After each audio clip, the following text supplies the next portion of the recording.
It's real talk. It's real talk. It's real talk. It's real talk. It's real talk. It's real talk. Yeah. Welcome to Real Talk with your host, Chip Washington. It's real talk. It's real talk. It's real talk.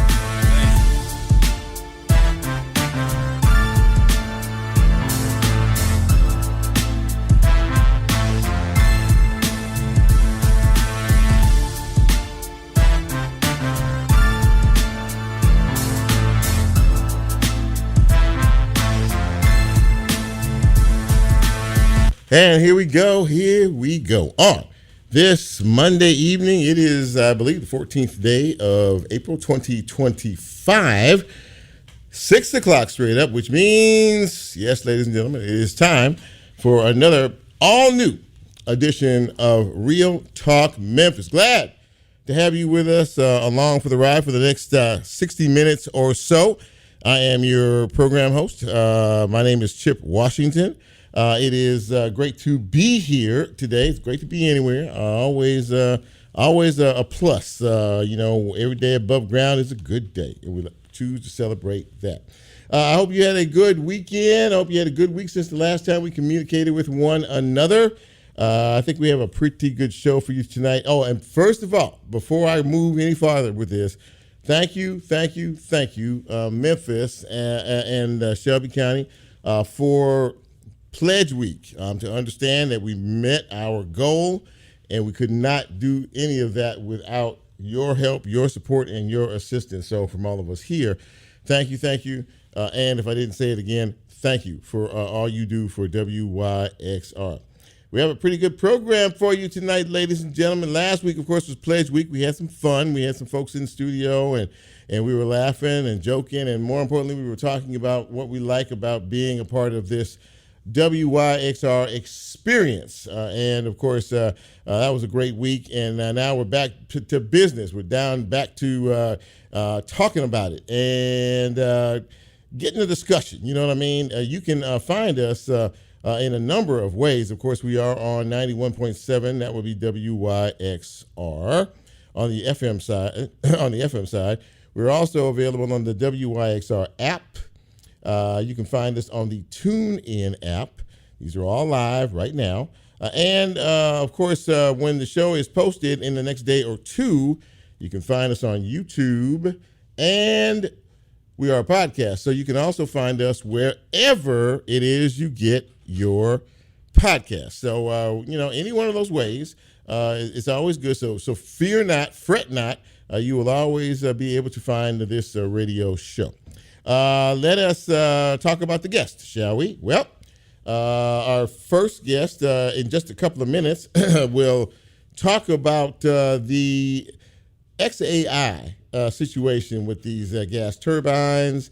And this thing has a lot of folks concerned about air pollution and how it could affect their health down the road. KeShaun Pearson will be joining me in just a few minutes. He is the executive director of Memphis Community Against Pollution.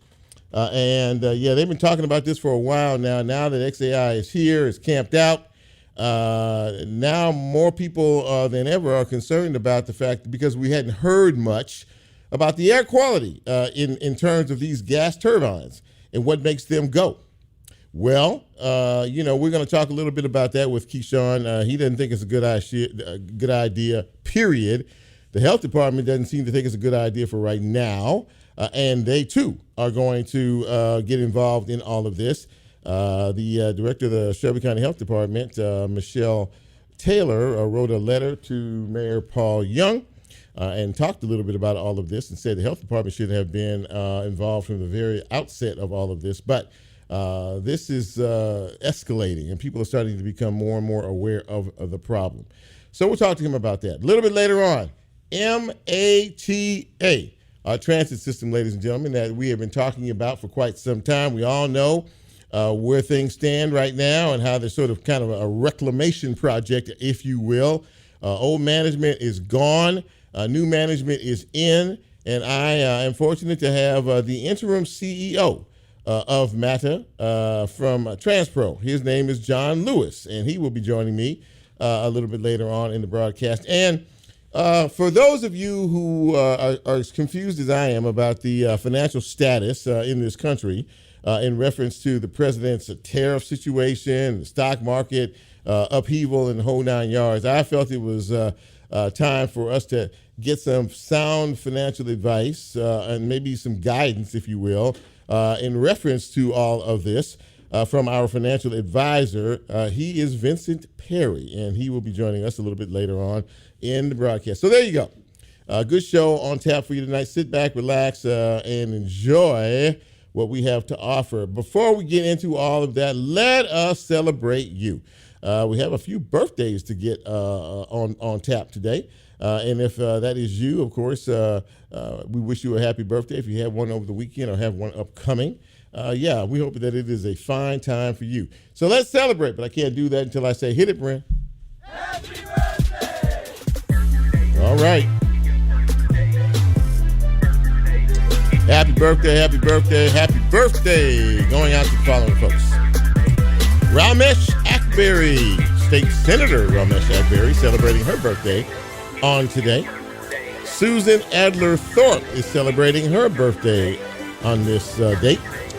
Happy birthday to Carla Tolbert Taylor, to Christy Pruitt, Jennifer Borick, and Jen Allman. And believe it or not, I know three of these people, three of the six people, personally. And yeah, we can't go without this. Lola's a little busy right now, but her daughter Addison is celebrating her birthday today as well. How old is she? She is 20 years young today. I know she can't hear us, but happy birthday, Addison. She used to come around here every now and again and lay on the couch when we're doing our show. So happy birthday to you. And for all of you who are celebrating, I hope it's been a day filled with fun and laughter. And we hope to be with you next year for your next trip around the sun. Thanks, Brent. All right, so let's get into some news and notes. First things first, it was a very, very violent weekend in the city.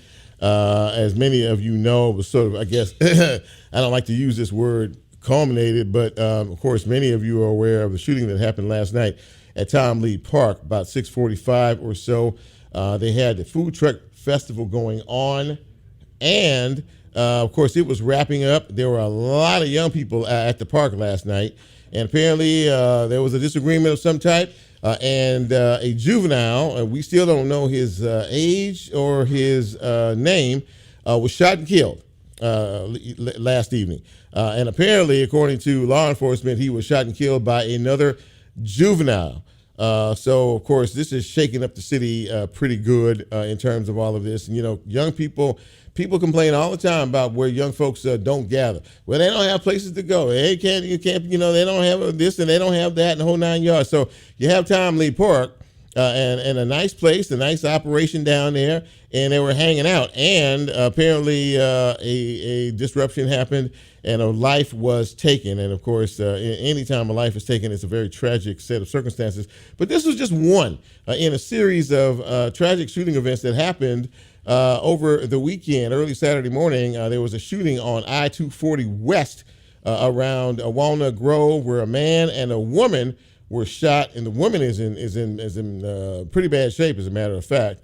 They were driving. They had just gotten on the interstate. Somebody pulled up beside them, opened up, and started firing. They don't know who they were or why they were firing shots. On Friday, there was a 2-year-old child that was killed in Orange Mound. This happened Friday afternoon. This baby was outside checking with their, not checking anything. They were playing with their uncle on the front porch, outside in the front yard. Car whizzes by, fire shots, and a 2-year-old child was killed after all of that.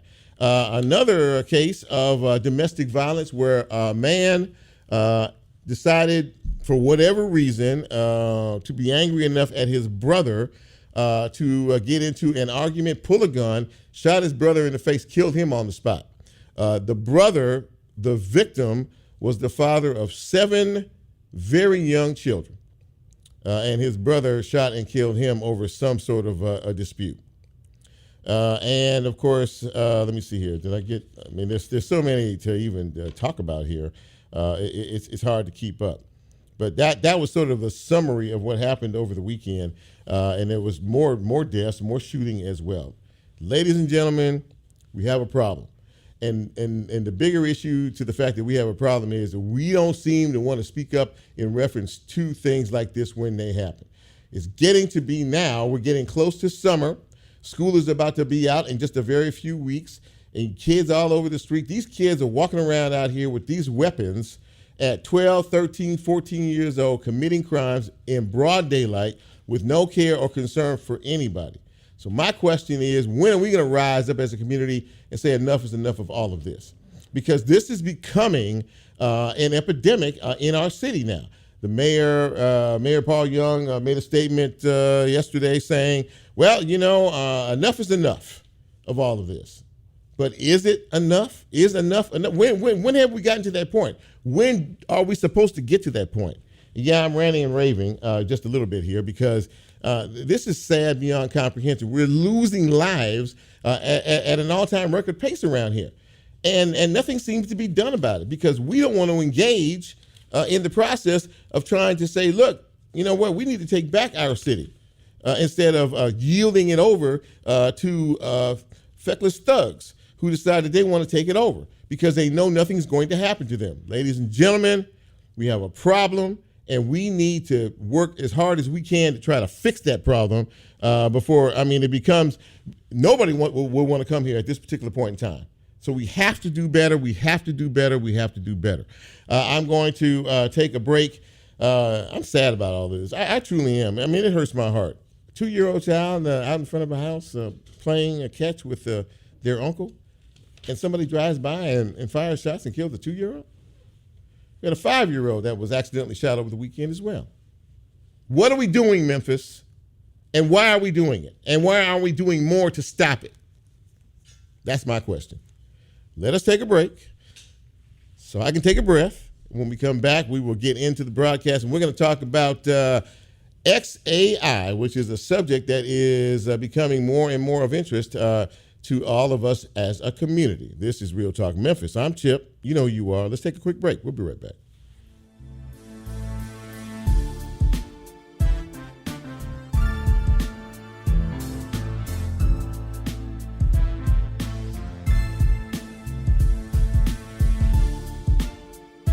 If you like Real Talk, here's a way you can get involved. Do you have a show topic idea or suggestion? Want to be considered a guest or have a guest idea? Then send Chip a message on his Real Talk show page and you can be a part of the Real Talk experience. So as he always says, go out and tell somebody. We'll be right back.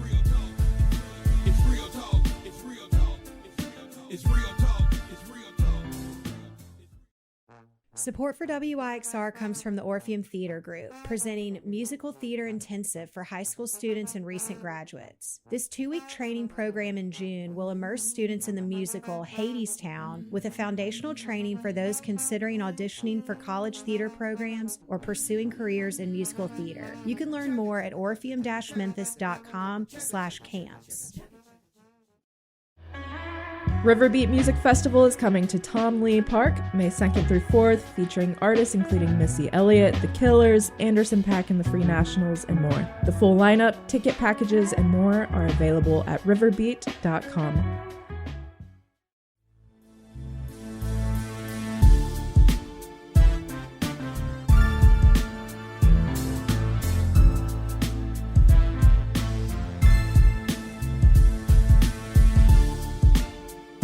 Get Real Talk on the TuneIn mobile app under WYXR, and he's now streaming live on Facebook. And you can also catch a rebroadcast on YouTube. Just put WYXR in the search box and hit subscribe. Now back to more Real Talk with Chip Washington.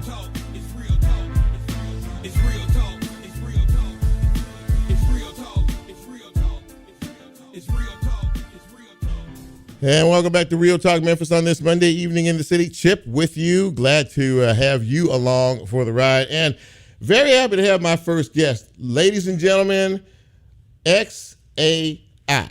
Those are 3, letters and a number in there. X, Three three letters in there that are causing quite a bit of confusion in and around Memphis and Shelby County. This is the supercomputer project by Elon Musk. And a lot of folks were against this from the start. But these days, we're starting to see a renewed interest in this in terms of the conversation about it, because now we're getting into an area with these gas turbines that he has placed out there, and whether or not this could cause a potential pollution situation. You have a lot of elderly folks in Boxtown, in Southwest Memphis, in Westwood and Riverside, and over in that part of the town, who could be directly affected in reference to this, and maybe even all of us as well. Having said all of that, I wanted to bring a man in who has been fighting the fight about all of this and trying to create awareness of this as well. His name is KeShaun Pearson. He is the executive director of Memphis Community Against Pollution, and he joins me now. KeShaun, it's great to see you, my friend, and thank you for coming on the show tonight. Hey, Chip, good to see you. It's great to be here. Honored to be a part of this show.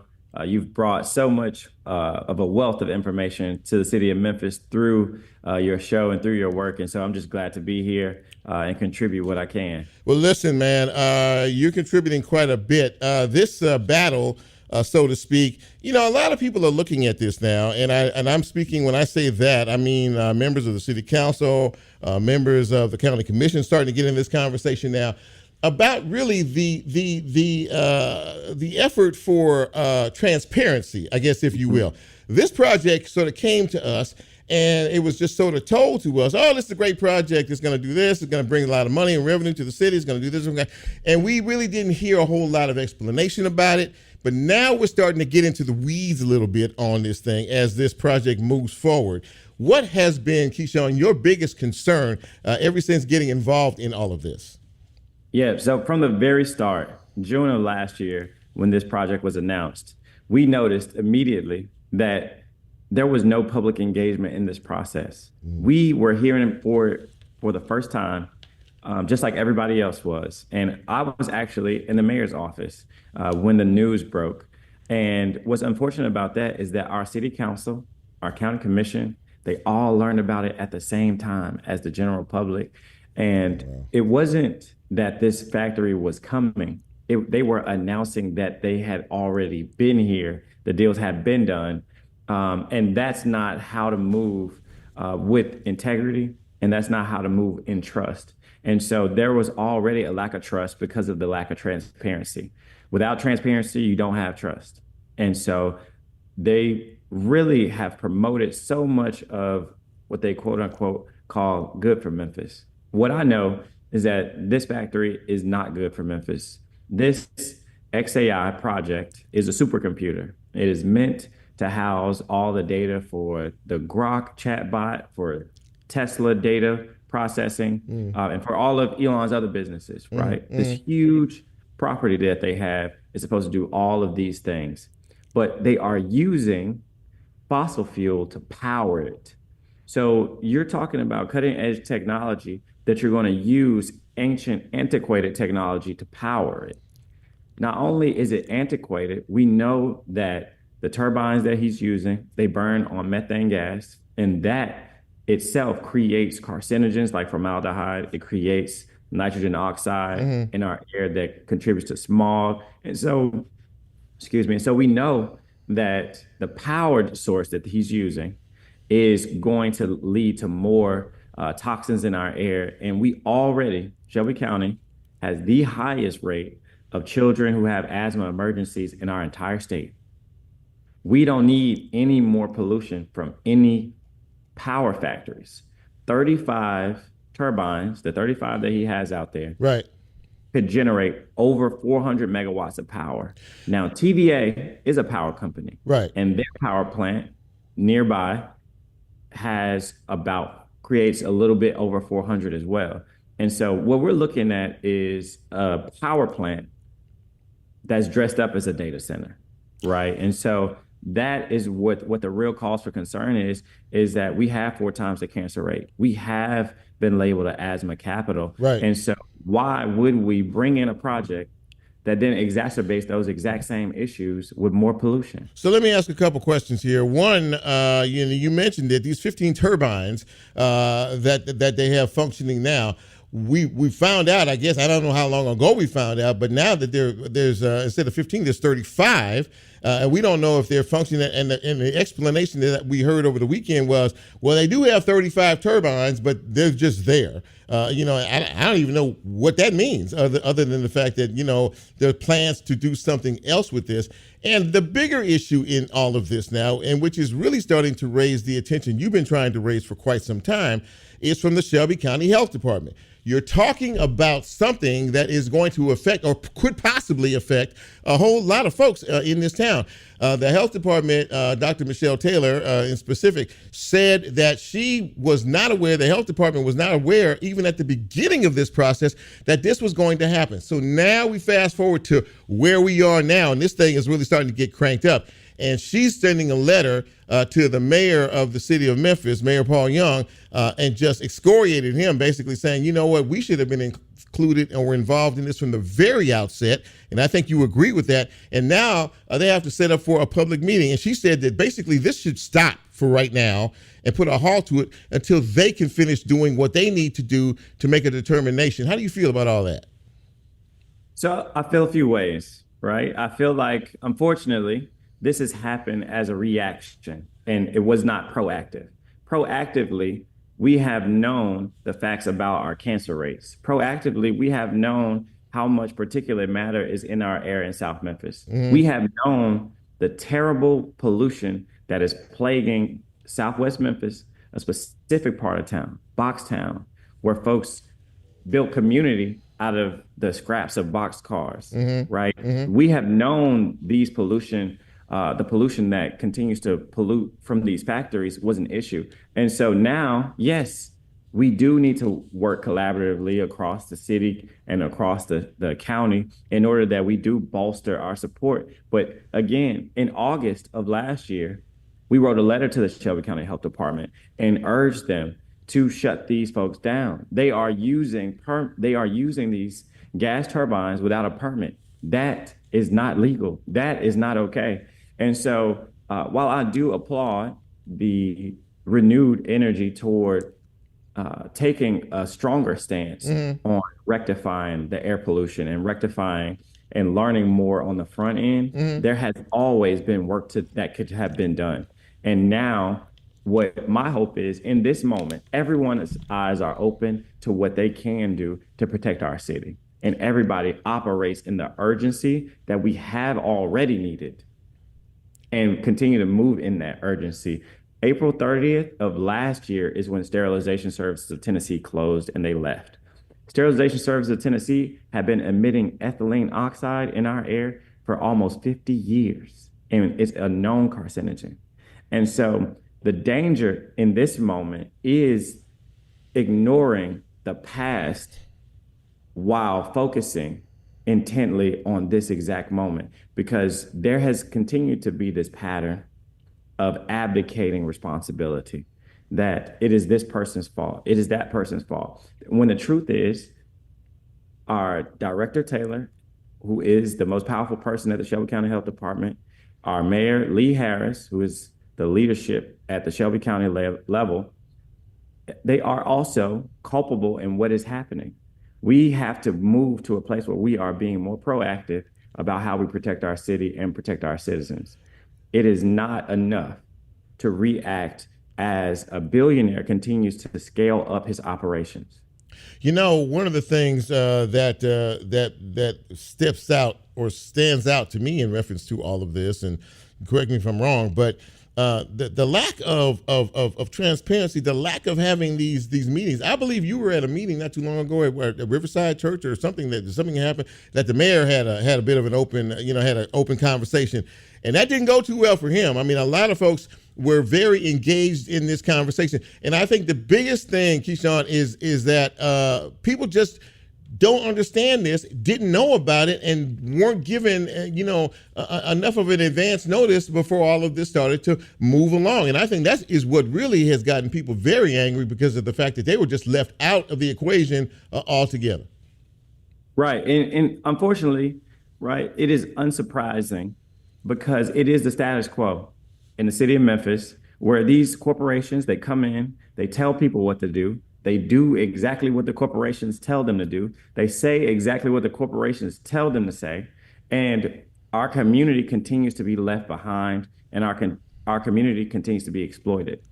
These turbines, we know, are not necessary. Clean energy alternatives can provide the power that they're looking for. The power that he's looking for can be provided through solar and battery storage, which is clean energy. The only reason that he's polluting our air and doing it at such an excessive amount is because he's been allowed to do so without any recourse or repercussions. And this continued level of disregard for the people of Boxtown, for the people of Southwest Memphis, only shows us that the folks in leadership also, in concert with these corporations, see us as a sacrifice zone, see our lives as not as valuable as the folks in Collierville, the folks in Lakeland, and other areas. There is a reason that these companies always come to Southwest Memphis. The Byhalia Connection Pipeline, Southwest Memphis. Sterilization Services of Tennessee, Southwest Memphis. XAI now, Southwest Memphis. Before I let you get out of here, there's going to be a very big event, public event hosted, I guess, by the Shelby County Health Department. Tell everyone how they can be involved. If you want to be involved in this, and if you feel like you have a stake in this, this is an opportunity for you to use your voice. Please share that information. Yes. We need every single person under the sound of my voice. Doesn't matter where you at, where you live, where you're from. We need you to show up for the people here in Memphis. We need you to show up big. First, you can submit a public comment about why we don't need any more pollution in Southwest Memphis by going to www.memphiscap.org. There, you will be able to submit a public comment and tell the Shelby County Health Department, we don't need XAI here polluting our air. We don't need to approve any methane gas turbines that we know are going to cause respiratory issues for our community and our families. That's the first thing. Second, April 25th at 5 o'clock, Fairley High School is at 4590 Fairley Road. 4590 Fairley Road. At 5 p.m. on April 25th, the Shelby County Health Department will host a public hearing where we will have a conversation and the community's voice will finally be heard and held on record about their beliefs about XAI and why they should not be approved any permits for these methane gas polluting turbines. And so those are two actions you can take. One is immediate on our website. The other, we need you to show up April 25th. I hope to see you there and come with your comments ready. KeShaun Pearson, ladies and gentlemen, he is the executive director of Memphis Community Against Pollution. He just laid out for you some of the reasons for the concern that many people are starting to pick up on now. He talked about this public meeting. And if you want to change the status quo, if you want to exercise your right, your God-given right to use your voice, show up for this event and use your voice and open your mouth. This is too critical a situation for us to stay quiet. KeShaun, man, thank you so much for your efforts on behalf of so many people out of here. And we're going to help you bang the drum as much as possible in reference to this and make sure we let everybody know that this is too important to sit on the sidelines for. I appreciate you coming on the show tonight, man. I really do. I appreciate you. Thank you so much for the time. And we're doing it together. Absolutely that. Thank you, my friend. I appreciate that. There you go, ladies and gentlemen. That is a serious deal. This whole issue in reference to this XAI project with Elon Musk, you know what? Everything is not as it seems, ladies and gentlemen. You need to look under the covers every now and again. We thank KeShaun for coming on the show. We'll take a break. When we come back, we will continue. We're going to turn our attention now to our bus transportation company. They're called Matter. We're going to find out a little bit about what the plans are for the future there. This is Real Talk Memphis. I'm Chip. You know who you are. Let's take a break. We'll be right back.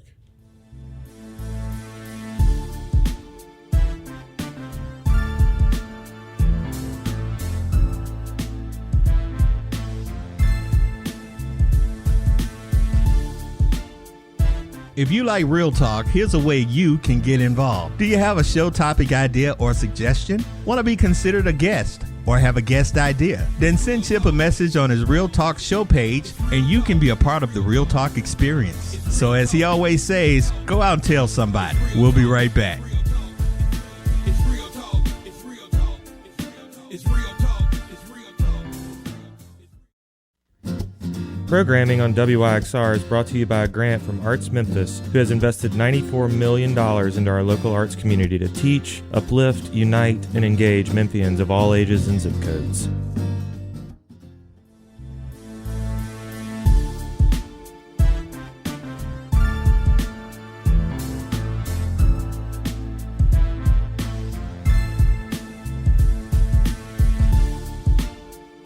Get Real Talk on the TuneIn mobile app under WYXR, and he's now streaming live on Facebook. And you can also catch a rebroadcast on YouTube. Just put WYXR in the search box and hit subscribe.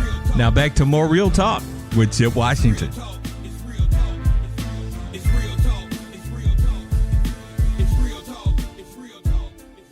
It's real talk. It's real talk.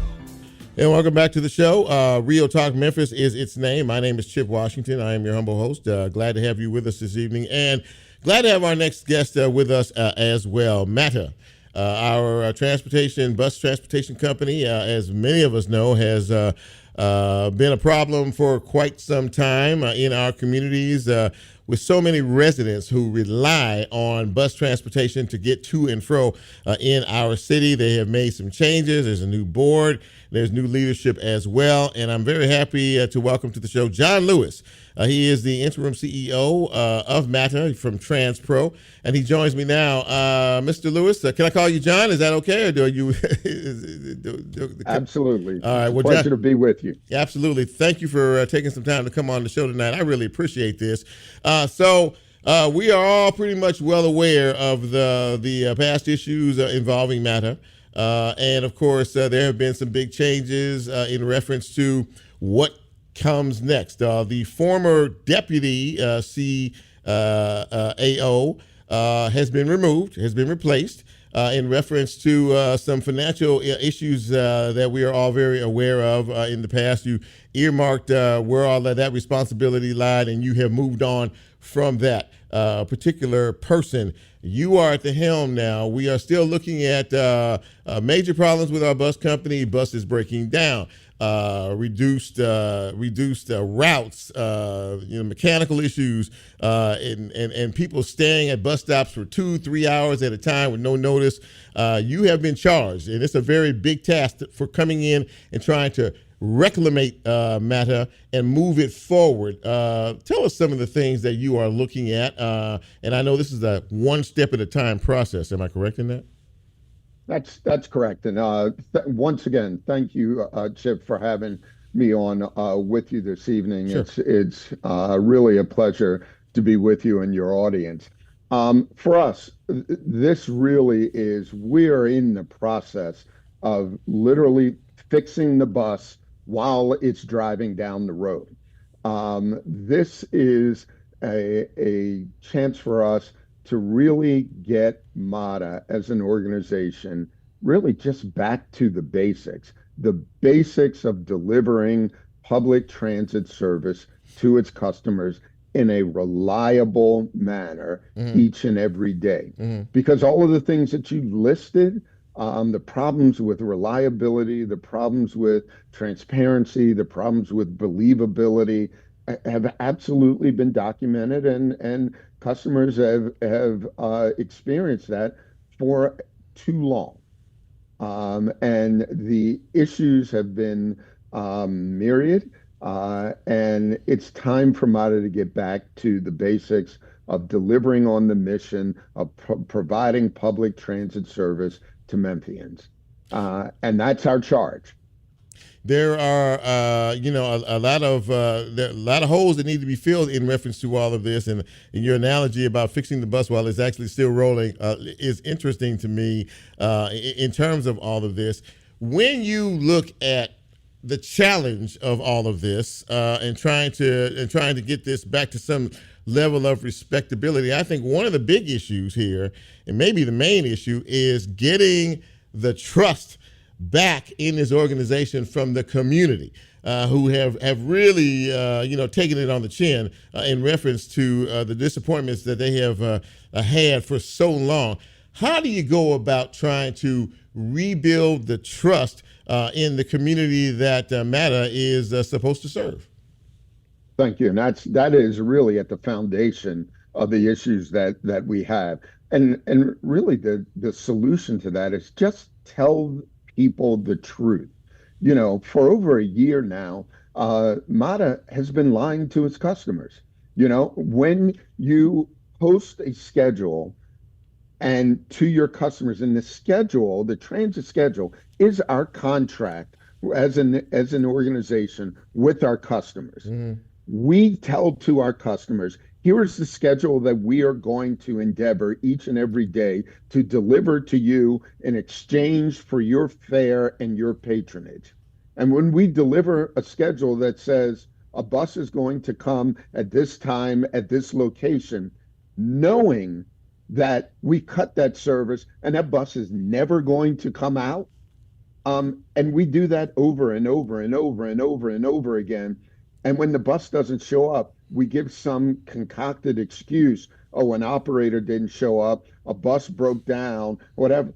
We have to tell the truth, number one. Mm-hmm. And when we found that out, and we exposed that to the customers, you saw almost an audible exhale from our customers who were in the boardroom at that time, because they knew that was something just they weren't being told the truth. Mm-hmm. And so once we exposed that and said, what you've been told wasn't the truth, here is the truth of where we are, and it's not a great story. We're not able to put out 74 buses on a day-to-day basis, as you've been told. We will endeavor to put out 54 buses, and here is the truth of that schedule, and we're going to do that on a daily basis. You saw the almost relief, the palpable relief from customers. Now, we're at the rock bottom, all right? Okay. The agency hasn't bought buses in almost a decade, mm-hmm. except, a couple electric buses here and a couple there. We've got to start from the bottom and build a strong foundation and work towards gaining trust, gaining truth, and building an organization from scratch. Well, that's where it's at. That's kind of where it lies. I mean, you said you're at the bottom. The only place you can go is up. Generally speaking, you mentioned 74 buses. I guess that's the standard. Would be the standard operation you'd like to see. We're somewhere in the, what'd you say, 54 buses, 50? So yeah, the current schedule that we are running today, requires 54 buses to meet that schedule on a daily basis, Monday through Friday. Okay. That's our peak period. Mm-hmm. And what we're doing is we're endeavoring to meet that schedule each and every day. So obviously, this is a steep climb, which is going to require some monetary help.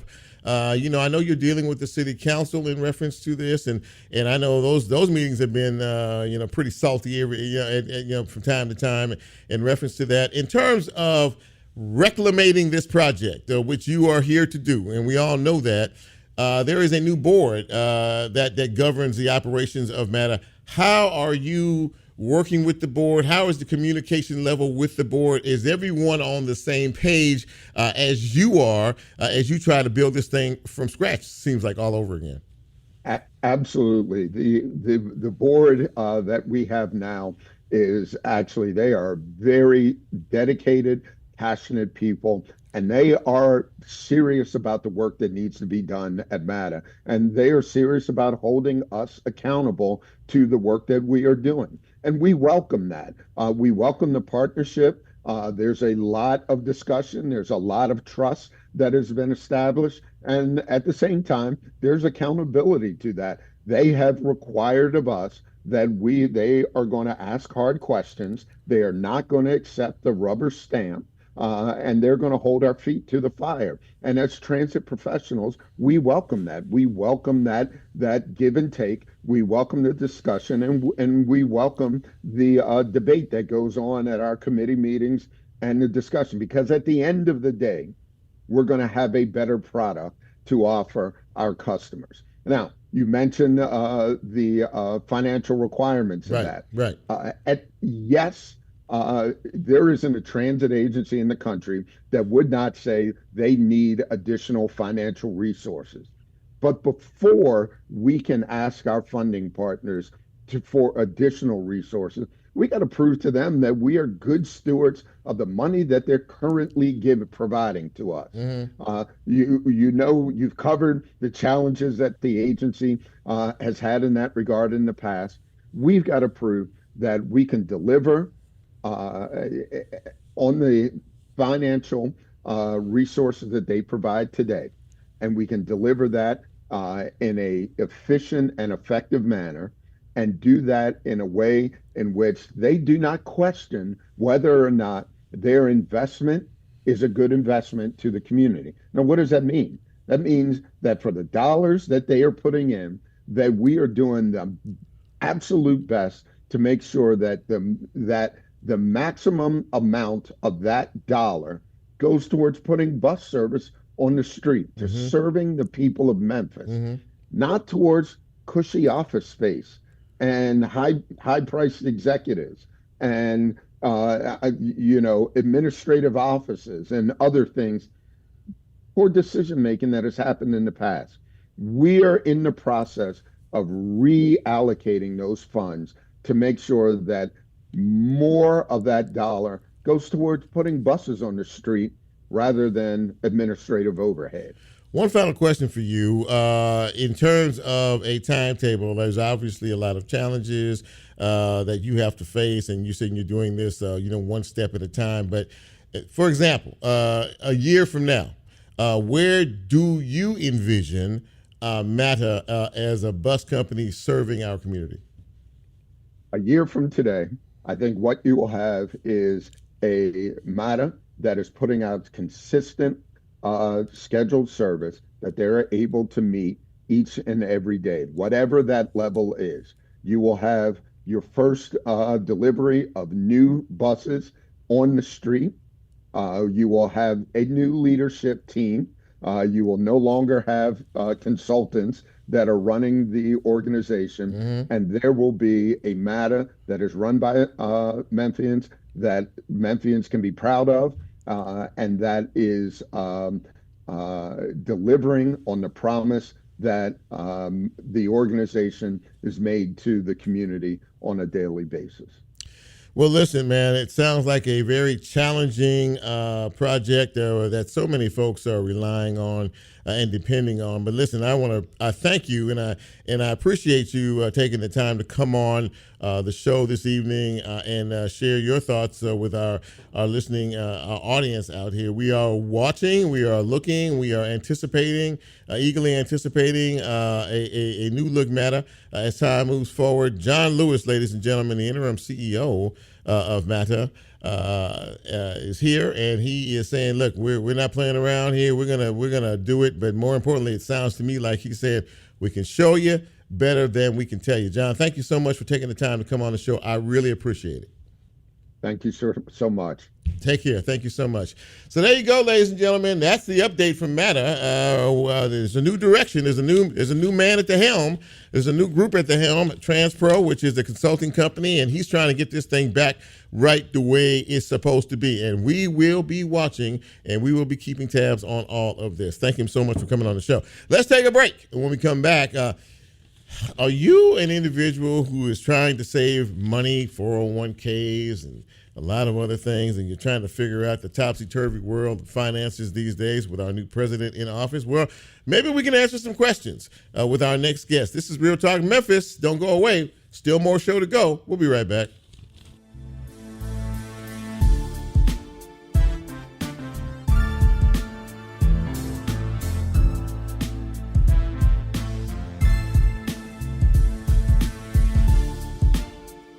If you like Real Talk, here's a way you can get involved. Do you have a show topic idea or suggestion? Want to be considered a guest or have a guest idea? Then send Chip a message on his Real Talk show page and you can be a part of the Real Talk experience. So as he always says, go out and tell somebody. We'll be right back.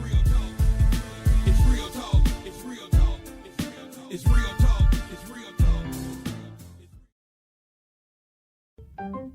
WYXR and Memphis Listening Lab's Stereo Sessions presented by Memfo returns with a special Jazz History Month presentation of Memphis-bred piano player Phineas Newborn Jr. and his 1957 album, Phineas's Rainbow. Join us at 6 p.m. Wednesday, April 16th inside Memphis Listening Lab at Crosstown Concourse. Attendees will hear the album in full on the lab's hi-fi sound system, along with a conversation hosted by jazz guitarist and collector Joe Restivo, exploring Newborn's musical legacy and lasting impact. The event is free and open to the public. RSVP and learn more at stereosessions.wyxr.org.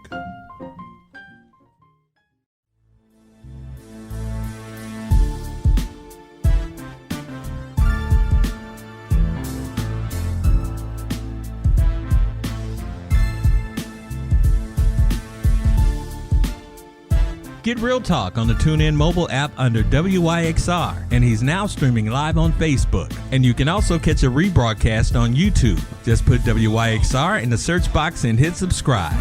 Now back to more Real Talk with Chip Washington. It's real talk. It's real talk. It's real talk. It's real talk. It's real talk.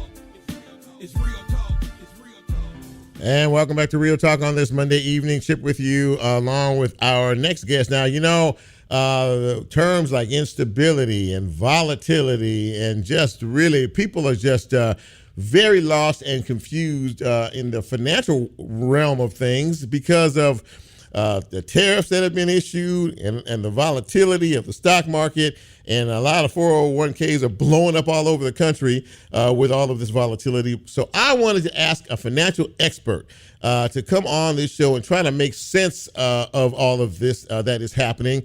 He's been on our show before. His name is Vincent C. Perry. He is a financial advisor, and he joins me now. And Vincent, it's great to see you, my friend. How are you? I'm doing well, Chip. Good to be with you. Absolutely. Good to have you. Okay, so Mr. Financial Advisor, a lot of folks, we're all trying to figure this thing out now. Every other day, every other week, the volatility of the stock market is up and it's down. And a lot of people, other financial experts are talking about if this keeps up, this volatility, we could be looking at a recession and a lot of other things. As you see things right now, from your perch, what does this look like? And I mean, is this a concern for many folks from the financial end of things a real thing? It is a real thing, Chip. Now a tariff is, essentially something that is used by countries for imported goods, and it can be used to regulate trade or generate revenue for the government. Now, these tariffs go by different names. Sometimes they're referred to as, levies or duties.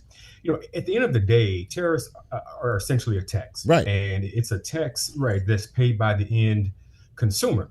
Now, tariffs in and of themselves may not necessarily be good or bad, but the problem, as you alluded to, is uncertainty. Mm-hmm. The stock market likes certainty. So when we think about what the stock market is really based upon, is based upon business companies that derive revenue from goods and services.